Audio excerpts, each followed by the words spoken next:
Water cool condenser. जी sir. Water cool condenser का function क्या है? रेफ्रिजरेंट को कंडेंस करना, उसके कंडेंसेशन रेट को बढ़ा देना। एयर कूल से भी वही काम हो रहा है, कंडेंस हो रहा है। वाटर कूल से भी वही काम हो रहा है, लेकिन वाटर कूल कंडेंसर क्या है? वाटर कूल कंडेंसर से जो रेफ्रिजरेंट है हमारा, वो उसका कंडेंसेशन रेट क्या हो जाएगा? बढ़ जाएगा, जल्दी रेफ्रिजरेंट हमारा कंडेंस हो जाएगा। इसलिए इसको हायर टनेज में हम क्या करते हैं? इस्तेमाल करते हैं। अब हायर टनेज में जितना भी हमारा टनेज हो, 500 टन हो, मेरा 800 टन हो, 1000 टनेज हो, इट डजंट मैटर। क्या करेगा इसको? ये इसका फंक्शन, इसका मोटिव क्या है कि कंडेंसेशन रेट को इंक्रीज कर देगा, बढ़ा देगा। जिससे क्या होगा? रेफ्रिजरेंट जल्द से जल्द क्या हो जाएगा? लिक्विड फॉर्मेट में हो जाएगा, लिक्विड फॉर्म में आ जाएगा, कंडेंस हो जाएगा। जितना अच्छा और जितना अच्छा कंडेंस होगा उतनी अच्छी कूलिंग होगी। Very good. जितनी अच्छा कंडेंस होगा उतनी अच्छी कूलिंग होगी। तो हमें सेंट्रल प्लांट एसी में, डक्टेबल में, पैकेज में क्या चाहिए? कूलिंग अच्छी चाहिए ना। तो कूलिंग अच्छी चाहिए, इसलिए हम वहां क्या यूज करते हैं? वाटर कूल कंडेंसर यूज करते हैं। अभी आप पढ़ेंगे कि पैकेज एसी में भी वाटर कूल कंडेंसर इस्तेमाल किया जाता है। पैकेज एसी दो टाइप्स के हैं, air cooled, water cooled. So water cooled में वाटर कूल कंडेंसर इस्तेमाल करेंगे, central plant AC water cool condenser इस्तेमाल करेंगे, ठीक है। डक्टेबल में भी वाटर कूल इस्तेमाल करेंगे अगर हायर टनेज है मेरे पास। तो ये है। अब इसका फंक्शन क्या है? एक तरफ से हमारा हॉट वाटर निकलेगा और एक तरफ से कोल्ड वाटर आएगा। कहां से आएगा? कूलिंग टावर से आएगा, कूलिंग टावर से अंदर आएगा। और एक तरफ से हमारे पास ऊपर रेफ्रिजरेंट इन होगा, हाई टेम्परेचर हाई प्रेशर पर, ठीक, वो अंदर जाएगा। और कोल्ड वाटर इधर से आ रहा है कूलिंग टावर से, जो कि जिसका टेम्परेचर लाई करता है 25 to 30 डिग्री सेंटीग्रेड। समझ में बात आ रही है? 25 to 30 डिग्री सेंटीग्रेड इसका टेम्परेचर होता है।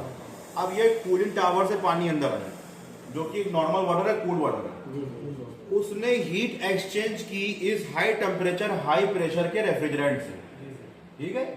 अब जब उसने हीट एक्सचेंज कर ली, तो सेंसेबल हीट जब उसने ली, तो उसका टेम्परेचर क्या हो गया? इंक्रीज कर गया, 25 से 40 to 45 डिग्री हो गया है। तो ये कौन सी हीट जो एक्सचेंज की, इसको क्या कहेंगे? सेंसेबल हीट कहेंगे। वेरी गुड, सेंसेबल हीट कहेंगे। अब सेंसेबल हीट जब उसने ले ली, तो खुद हो गया हॉट हो गया, और जो शेल में जो रेफ्रिजरेंट था वो कैसा हो गया? वो कंडेंस हो गया। तो बात ध्यान रखने वाली ये है कि कंडेंसर के ट्यूब में क्या रहेगा?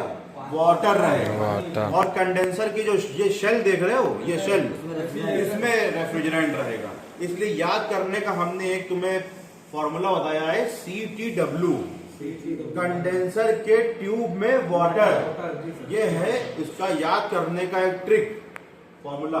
तो अब यहां से जब उसने हीट एक्सचेंज कर ली, और यहां से हमारा लिक्विड रेफ्रिजरेंट निकल जाएगा और एक्सपेंशन वाल्व में चला जाएगा। अब लेकिन जो हमारा जो वाटर है, जिसने हीट ले चुका है, सेंसेबल हीट ले चुका है, खुद हॉट हो चुका है, वो 40 डिग्री का या 45 डिग्री का यहां से आउट होके निकल के कहां चला जाएगा? कूलिंग टावर में। तो ये साइकिल ऐसे चलती रहेगी। इसी साइकिल को हम क्या कहते हैं? Condenser cycle of the central plant air conditioning system. ठीक है, बात समझ में आ गई? ये हमारा shell and tube type condenser है, जो प्रोटोटाइप मॉडल है, प्रोटोटाइप मॉडल है, ठीक है। तो ये इसको यहाँ पे डेमोन्स्ट्रेशन कराने के लिए ये एक इक्विपमेंट हमारे लैब में रखा हुआ है, जिसमें हम डेमोन्स्ट्रेशन करते हैं। अब डी स्केलिंग का परफॉर्मेंस जब हम लोग प्रैक्टिकल करेंगे, तो डी स्केलिंग भी हम लोग यहाँ पे परफॉर्म करेंगे। अब ये वेंट जो लगा हुआ है, ये वेंट इसलिए लगा हुआ है ताकि जो अंदर जो इवेपोरेटेड गैस बन जा रही है, जब कोल्ड वाटर से हॉट रेफ्रिजरेंट क्या करेगा? मिक्स होगा। तो by the principle of calorimetry क्या होता है? Heat gain by the cold body and heat given by the hot body. तो ये बराबर हो जाता है। तो उससे क्या होगा? इवेपोरेशन हो जाने लगेगा। जब ठंडी चीज गर्म से मिलेगी तो क्या होगा? इवेपोरेशन होने लगेगा। तो अब जब ठंडा पानी गर्म रेफ्रिजरेंट से मिल गया, तो क्या हुआ? वहां पे इवेपोरेशन होने लगा। अब जब इवेपोरेशन होने लगा, तो वो जो इवेपोरेटेड गैस थी वो बाहर निकल जाए और वो हमारे रेफ्रिजरेंट में मिक्स ना हो, इसलिए हम क्या लगाते हैं? वेंट। बात समझ में आ गई? पूरा प्रिंसिपल वर्किंग समझ में आ गया, ठीक।